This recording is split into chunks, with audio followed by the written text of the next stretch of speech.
আমাদের শখের free fire গেমটা যদি বাংলাদেশ থেকে ব্যান্ড হয়ে যায় তো ভবিষ্যতে কি ঘটতে পারে চলুন সে সম্পর্কে আজকে আলোচনা করি। প্রথমত একটা নেশাখোর ছেলেও এই ফ্রি ফায়ার গেমটা খেলতো। যে নেশাখোর ছেলেটা 24 ঘন্টা রাস্তায় মেয়েদেরকে ইপটিজিং করতো, সেই নেশাখোর ছেলেটাও ফ্রি ফায়ারের প্রতি আসক্ত হয়ে গেছিল। এই নয় যে সে 24 ঘন্টা ফ্রি ফায়ার খেলতো, যার অবসর সময়টা সে ফ্রি ফায়ার গেম খেলে কাটাইতো।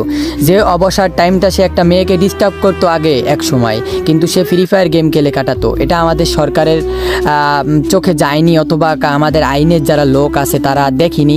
তো এই ভালো দিকগুলো তারা কখনোই দেখিনি। যে ছেলেটা নেশায় আসক্ত ছিল সেই ছেলেটাও ফ্রি ফায়ারে আসক্ত। একটা স্টুডেন্ট যেখানে প্রেম করতো, আজে বাজে সম্পর্ক করতো, সেই স্টুডেন্টটাও ভালো হয়ে ফ্রি ফায়ার গেম খেলতো তার অবসর টাইমে। সেটা আমাদের সরকার কখনোই দেখেনি। তো ফ্রি ফায়ার পাবজি ব্যান করছে ভালো কথা।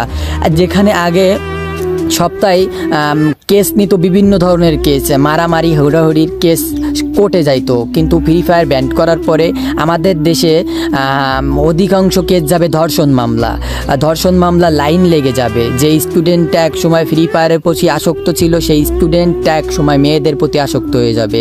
মেয়েদের মৃত্যুর সংখ্যা বেড়ে যাবে, মেয়েরা ধীরে ধীরে মারা যাবে। বেশিরভাগ মেয়েই আত্মহত্যা করবে, গলায় ফাঁসি দিয়ে মরবে, কারণ তারা সমাজে মুখ দেখাতে পারবে না, কারণ তাদের আজে বাজে ভিডিও ভাইরাল করে দেবে। বর্তমান জেনারেশনের ছেলে মেয়ে অনেক ভয়ানক।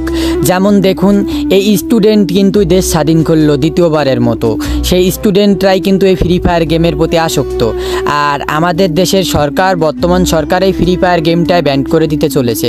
তাইলে এই গেমটা যদি ব্যান করে দেয় তাইলে দেশের পরিস্থিতি কতটা ভয়ঙ্কর হতে পারে এটা তো বোঝাই যাচ্ছে। এটা আমার মুখের কথা না, ভবিষ্যতে ঘটবে। ফ্রি ফায়ার যদি বাংলাদেশ থেকে ব্যান করে দেওয়া হয়, আপনারা দেখবেন আমার কথাগুলো ঠিক মিলে যাবে একদিন।